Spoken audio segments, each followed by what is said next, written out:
बलवान सास। मधु की शादी के कुछ सालों में ही उसके पति की मृत्यु हो जाती है, जिसके बाद उसके ऊपर सास की जिम्मेदारी आ जाती है और वो अब अपनी सास के साथ घर में अकेली रहती है। मम्मी, नाश्ता बना दिया है, टाइम से खा लेना। दोपहर का खाना शीला आकर बना देगी। मैं ऑफिस जा रही हूँ। अरे क्यों उस टेप रिकॉर्डर पर पैसे खर्चा करती हो? इतना काम मैं खुद भी कर सकती हूँ। हाँ हाँ बिल्कुल, आधे समय तो जोड़ों के दर्द की दवाई खाती हो और फिर काम करने की बात करती हो। दवाई खाती हो तो क्या, मैं अभी भी अकेली 10 पर भारी हूँ। हाँ हाँ मैंने मान लिया। मधु घर से चली जाती है, जिसके बाद सास नाश्ता कर दवाई लेकर टीवी देखने बैठ जाती है। दोपहर को शीला घर आती है। अरे क्यों माँ जी, आज किस बात से मेरी नौकरी बची? अरे चल, ज्यादा बक बक मत कर, काम कर अपना। शीला खाना बनाने लगती है और सास वहीं पास में बैठ जाती है। माँ जी, मैं तो हमेशा ही बोलती हूँ, दीदी की दूसरी शादी करा दो। कब तक आप दो औरतें घर में अकेली रहोगी? आजकल माहौल भी बहुत खराब है और फिर दीदी की उम्र भी तो निकली जा रही है ना। तेरा नाम टेप रिकॉर्डर सही रखा है मैंने।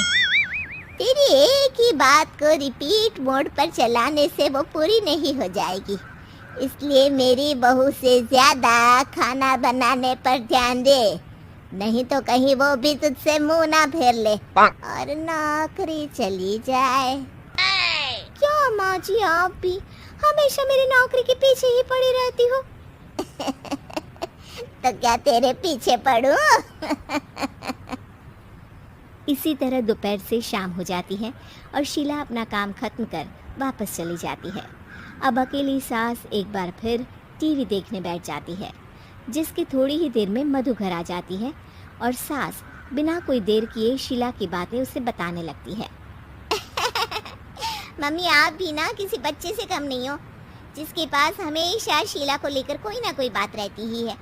अब बस भी करो ना, इतनी बुरी नहीं है बेचारी। अरे मैंने कब कहा बुरी है, बस उसकी बातें करके मुझे बड़ा मजा आता है। सास की बात पर हंसते हुए दोनों डिनर करने बैठती ही हैं कि लाइट चली जाती है। अंधेरे में मधु मोबाइल की फ्लैश लाइट जलाकर मोमबत्ती ढूंढने लगती है। तभी उसे हॉल में कुछ गिरने की आवाज आती है। मम्मी, आप अंधेरे में इधर उधर क्यों घूम रही हो? अरे तेरे पीछे ही तो खड़ी हूँ। हाँ, अगर आप यहाँ हो तो वो हॉल में सामान कैसा गिरा? भूत आया। अरे मुझे क्या पता, जाकर देखना पड़ेगा ना। दोनों हॉल में जाते हैं, लेकिन वहाँ कोई नहीं होता। अब उन्हें कमरे में से सामान गिरने की आवाज आती है। लगता है ये भूत चोरी करने आया है, इसे वापस कब्र में पहुंचाना ही पड़ेगा। बस हाँ हाँ, आप ज्यादा ना 30 मार खा मत बनो, मैं पुलिस को फोन करती हूँ। अरे जब तक तेरी पुलिस आएगी तब तक क्या वो हमारे साथ बैठकर अंताक्षरी खेलेगा? हट डरपोक, संभालने दे मुझे।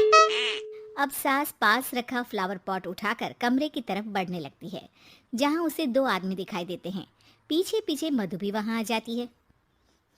मम्मी, अभी भी मौका है, बाहर भाग जाते हैं। मधु की आवाज सुन चोर चौकन्ने हो जाते हैं। ओए तुम दोनों,